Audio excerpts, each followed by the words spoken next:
Thank you everybody for taking your time today to come to listen to Diane and also attend the Women's Foundation event here. I know everybody has a busy schedule, so I'll make this extremely short. I'm delighted to be here today to introduce Diane and her team, and hopefully you guys will enjoy her views. For those who don't know me, my name is Greg Donahue. I'm responsible for the securities division in Asia for Wells Fargo, based here in Hong Kong. Most people don't know that Hong Kong is our regional headquarters. We have a very sizable operation in the region. We cover 10 countries in the region where we have operations. We have about 4,700 employees, 700 of which are based here in Hong Kong. We have business representatives from the firm, and most of you may touch the firm in many different ways, from global banking to FX to securities to trade to payments. We do a lot of different things. We've had an activity in Hong Kong since 1969 when we first purchased 20% in a local bank called Shanghai Commercial Bank. And we still own that today, and we opened our rep office officially in 1970.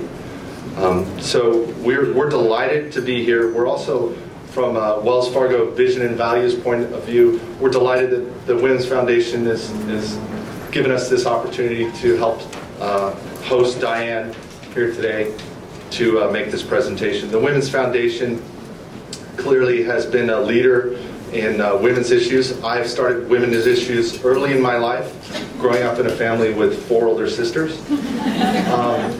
So I'm not uncomfortable in this room. Sorry, and I hope to make you uncomfortable. Hopefully, no. But so if you see me sneak out, the reason why I'm sneaking out is not because I'm uncomfortable. We're actually hosting another event across town with hosting our research event. But I did want to come here to personally thank everybody for participating in this, and turn it over to Kay to talk briefly about the Women's Foundation, and then to Diane. So thank you very much.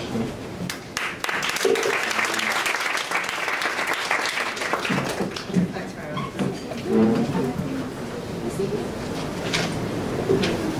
Hello everyone, and Greg, thanks so very much for your kind introduction.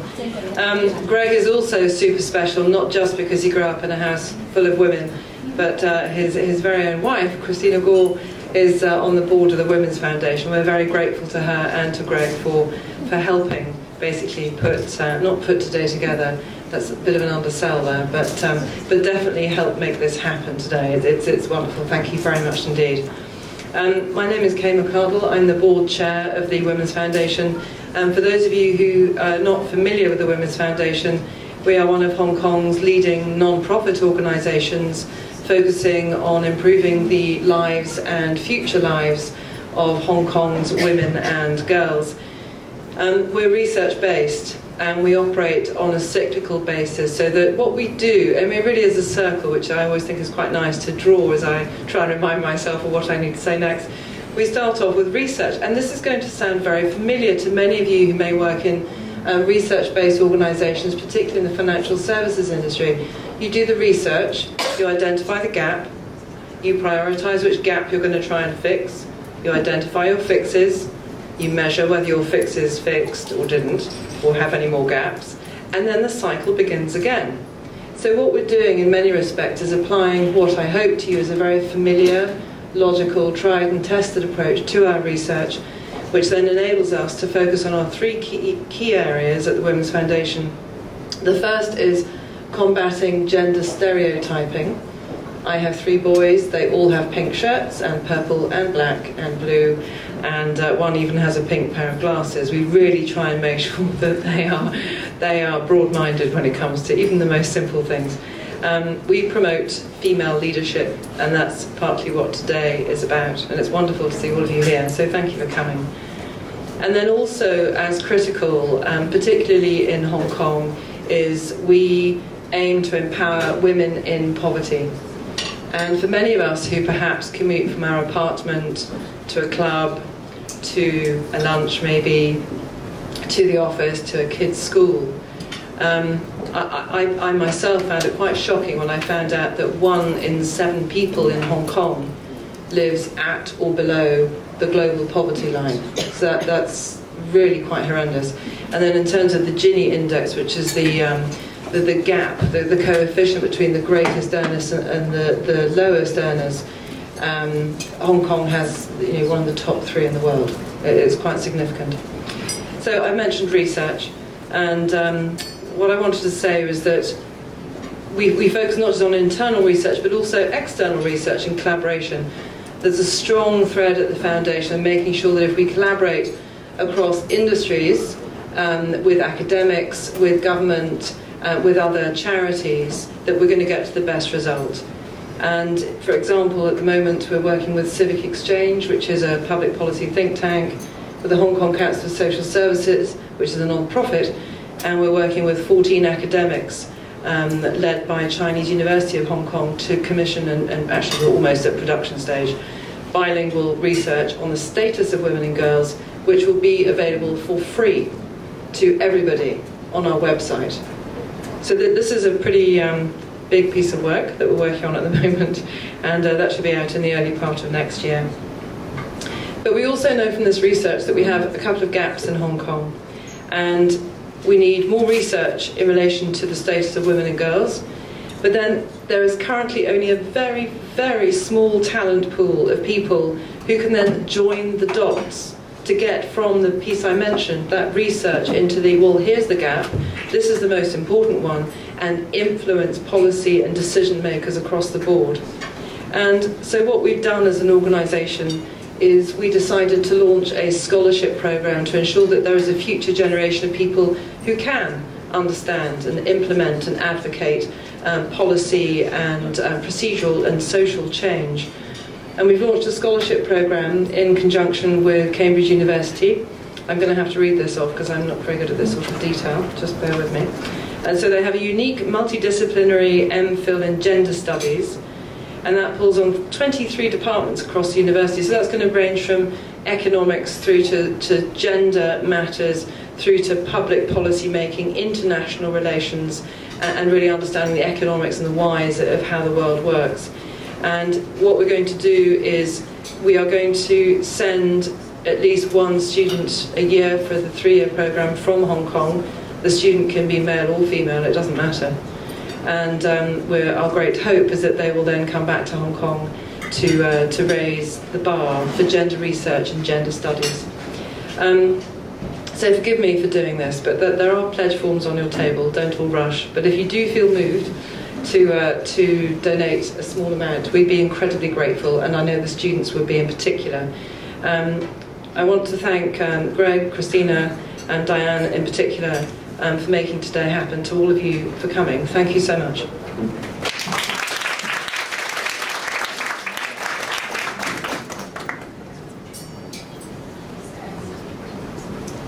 A little wired up. But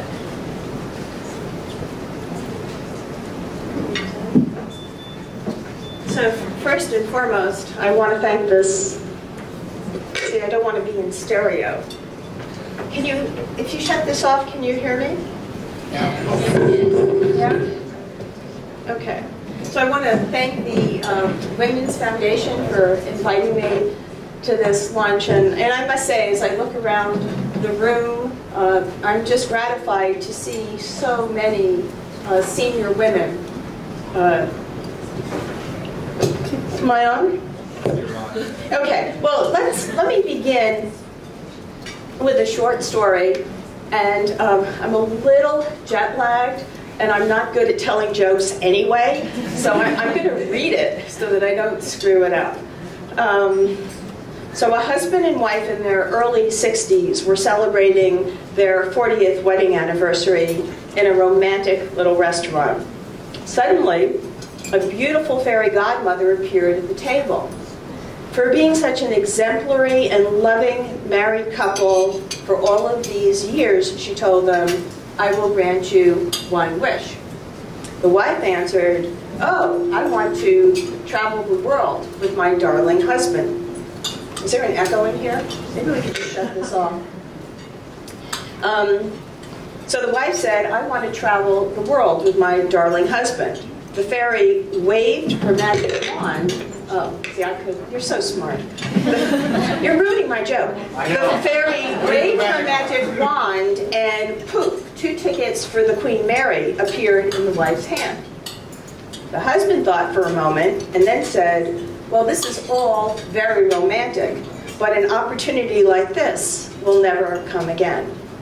I'm sorry, sweetheart, but my wish is to have a wife who's 30 years younger than I am.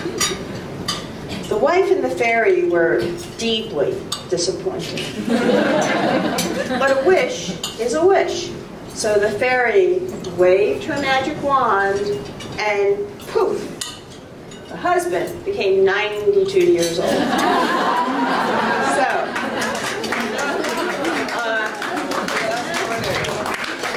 So the moral of the story, this thing keeps buzzing, it's driving me nuts. Can we just shut it off? Is there anyone here that could just shut this off? Because it's a continuous echo.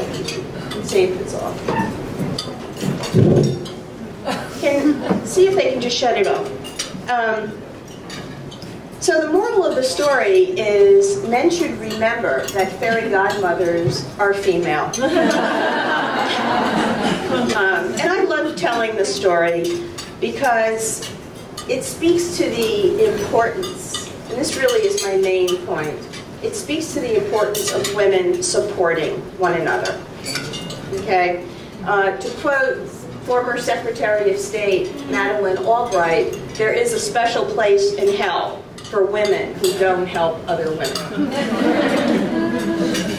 I think those of us in leadership positions need to make it a point to reach out to other talented women. Make sure her ideas are heard rather than credited to the guy sitting next to her.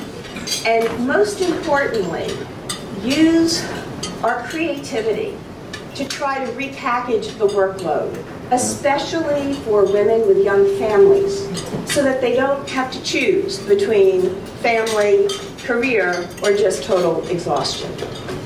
How many of you, just by show of hands, work in an office where there are more men than women? Just about everybody? Okay. And just by show of hands, in your office, is there at least a critical mass of women? Does everyone work in an office where there's at least a certain number of women? Okay. Yeah, maybe you could check this off.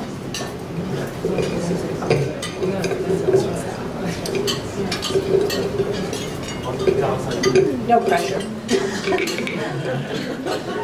Okay. Oh, you turned it down. Brilliant. Thank you very much. You're welcome. Just being in the room in numbers while decisions are being made can influence and change the issues on the table. You know, back in 1994, it may be hard for some of you to imagine this, but there wasn't a single managing director in the equity division of Credit Suisse. No one. They were all men. And I was up for promotion, and a colleague of mine who had a senior position in sales was also up for promotion. And the men were all taking side bets. You know, who would make it? Would Diane make it, or would Kate? It was absolutely inconceivable that both of us would make it. But we did. We both got promoted. And I remember our first team meeting when we were newly minted MDs. Kate started with a very keen observation, and it went completely unacknowledged. And the meeting progressed, and about 5 minutes later, the sales manager, it was a man by the name of Terry Cuskley, he said exactly the same thing. And the whole table was buzzing about it. It suddenly became a really important point. And I had, you know, one of those moments of, well, what do I do? Do I say nothing? And I chose to speak up. And I said, Terry, that's a really great point. Kate made that point a little while ago. Kate, maybe you'd like to take the lead and you know, expand on your thoughts. And I can tell you, For my subsequent 10 years at Credit Suisse, while Kate was managing sales and I was managing research, that type of thing never happened again. So my point is having another highly successful woman in your department or your division in no way diminishes your own success. And we need to be each other's most vocal advocates. I really think there's tremendous power. It's not just about what men do. It's, are you a senior woman and are you doing your share? You can't be a queen bee and just pull up the ladder behind you. You need to reinvest your success. Sorry, I'm very passionate about this. But I feel women can do more. So in addition to supporting one another, I also have 10 practical career tips. And it's so hard as I look around the room, some of you are in the early stages of your career, and most of you are already very seasoned executives. So it's hard for me to come up with advice that will be meaningful for everyone. But I hope at least you'll have a couple of takeaways. First and foremost, oh, and by the way, most of these lessons I learned the hard way. Be great at what you do. Sounds obvious, but this is the most important thing you can do to get noticed. But as we all know, being great at what you do isn't enough. You need to learn to market yourself. Find tactful ways to take credit for your accomplishments. Don't assume for a minute that your great work will automatically be rewarded and recognized. Marketing yourself is also about visibility. So often I see the men showing up at a sporting event or they're meeting for drinks after work, and they're very busy networking, while the woman will be back in the office actually getting the work done. So there's a balance, and I think that you need to take every advantage, show up at meetings, even optional ones. If there are social events, I know, and I'm the first to admit, I would much rather stay in my office and work than be at a social hour. I mean, maybe I'm antisocial, but I force myself. I make myself go.